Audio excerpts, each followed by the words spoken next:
Olá pessoal, boa tarde, né? Hoje quinta-feira, dia 20 de agosto de 2020. De acordo com o nosso cronograma de aulas, nós temos hoje aula de História e Geografia. Na aula de História, já faz alguns dias e nós estamos falando sobre os imigrantes, sobre o deslocamento de pessoas, enfim. E hoje nós vamos falar sobre os imigrantes no Brasil atual, as imigrações. Esse assunto nós vamos encontrar no módulo 3, a partir da página 280.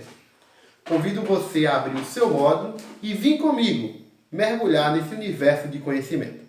É importante que você acompanhe a leitura e possa, ao longo do texto, se você tiver em mãos o lápis, a caneta ou até mesmo um marca-texto, grifar as partes que você achar mais interessante.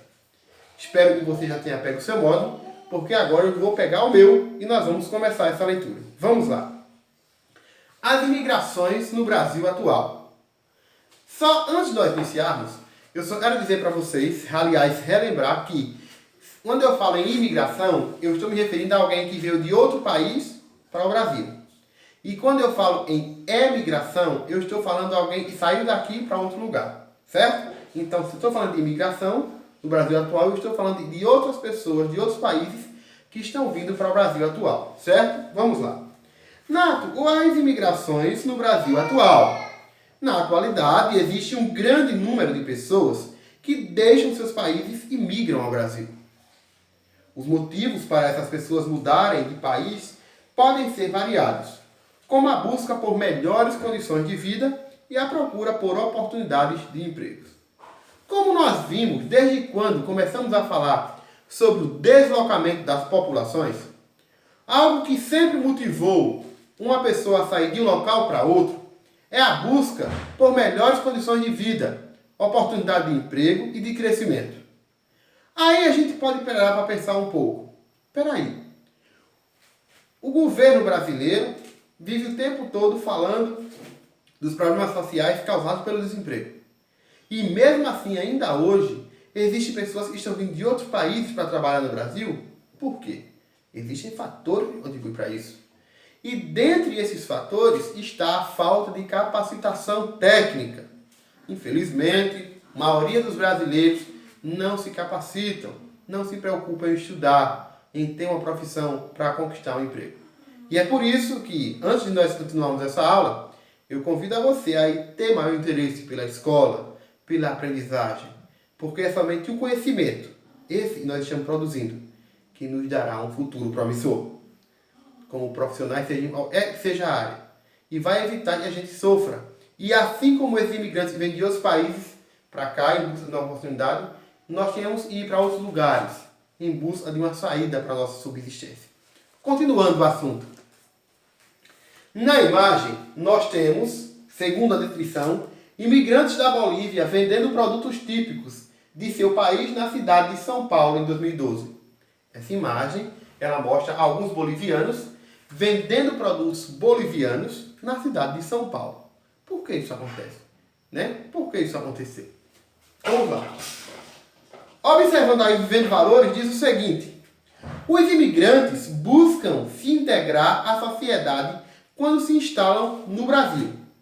Por isso, é muito importante respeitar essas pessoas e não discriminar sua cultura.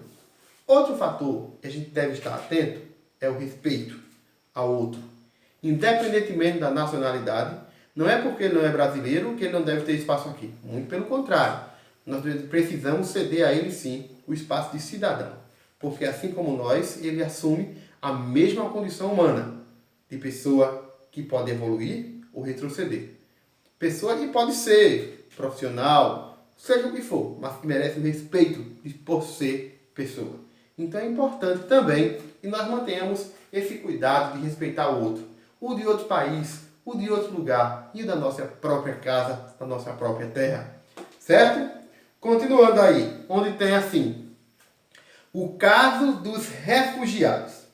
Quando as pessoas deixam seu país de origem por motivos como guerras, catástrofes naturais, violências ou perseguições políticas, dizemos que elas são refugiadas. Ou seja, Se uma pessoa saiu lá do Irã para o Brasil por conta do terrorismo, ela vai se refugiar aqui.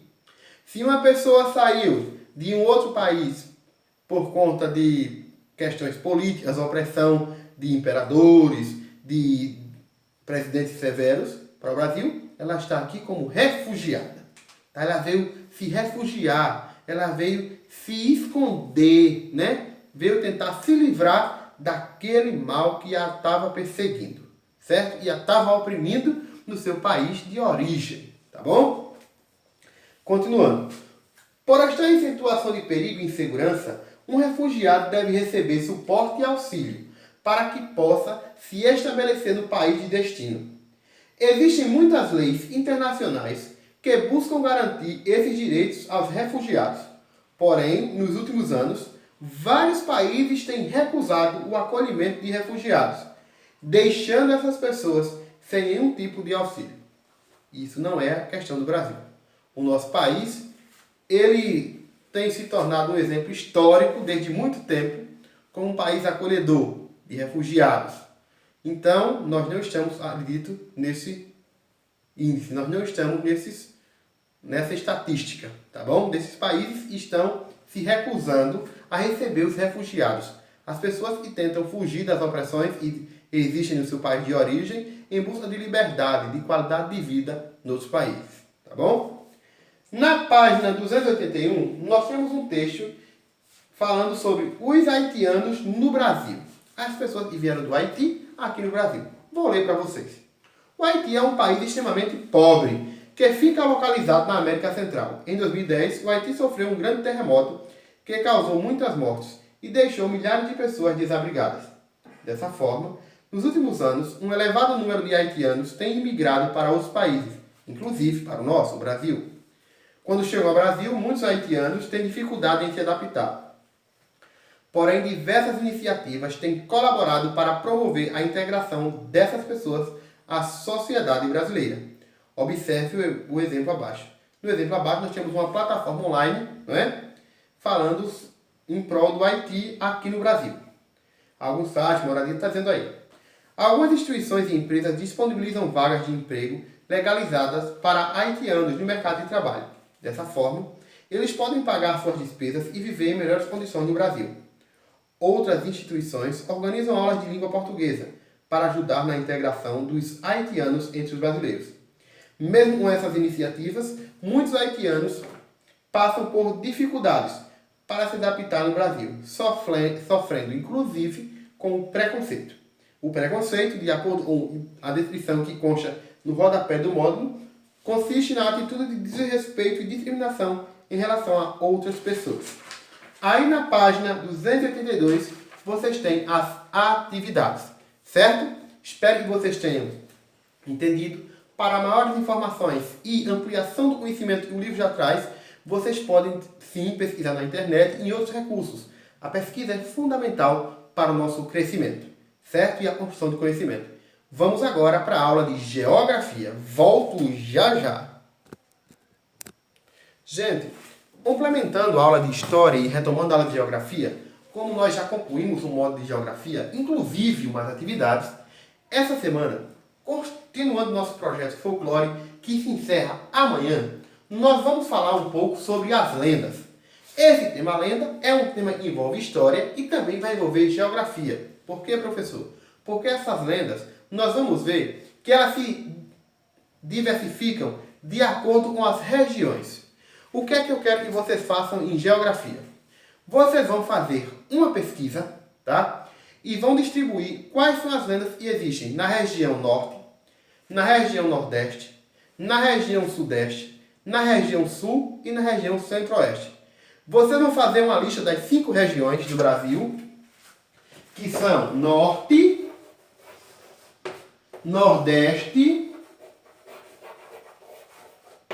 sul, sudeste e centro-oeste.